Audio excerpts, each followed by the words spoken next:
எப்பயுமே lemon rice புளியோகரைவே தானே.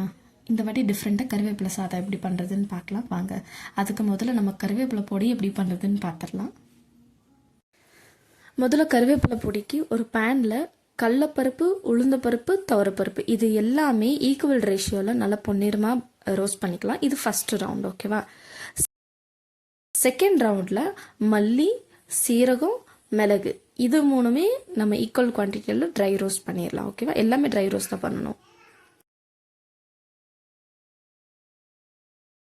Third ரவுண்டில் காரத்துக்கு தேவையான காஞ்ச மிளகாவும் நான் ட்ரை ரோஸ்ட் பண்ணிட்டேன்.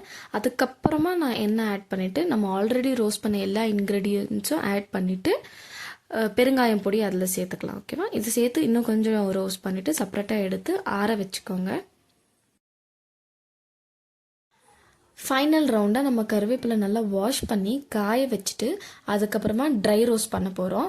நல்லா தொட்டா உடையிற அளவுக்கு ரோஸ்ட் பண்ணிவிட்டு இது செப்பரேட்டாக ஆட் பண்ணி வச்சுக்கோங்க.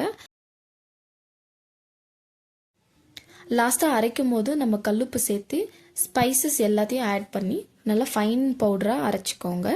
அரைச்சிட்டிங்கன்னா கமமான கருவேப்பிலை பவுடர் இஸ் ரெடி. இது நீங்கள் நார்மலாக லெமன் ரைஸ் பண்ணுற மாதிரி பண்ணிவிட்டு லெமனுக்கு பதிலாக நம்ம இந்த கருவேப்பிலை பவுடர் சேர்த்துக்கணும்னா you will get the delicious karuveppilai powder. And இதில் மோர் ஹெல்த் பெனிஃபிட்டும் இருக்கும். ஏன்னா நிறைய பேர் கருவேப்பிலை அப்படியே எடுத்து ஓர வச்சுடுவாங்க. ஸோ இந்த மாதிரி நம்ம பண்ணி கொடுக்கும்போது சில்ட்ரன்ஸ் எல்லாருமே விரும்பி சாப்பிடுவாங்க. ட்ரை பண்ணி கமெண்ட், லைக் அண்ட் சப்ஸ்கிரைப் பண்ணுங்கள். Thank you so much for your support.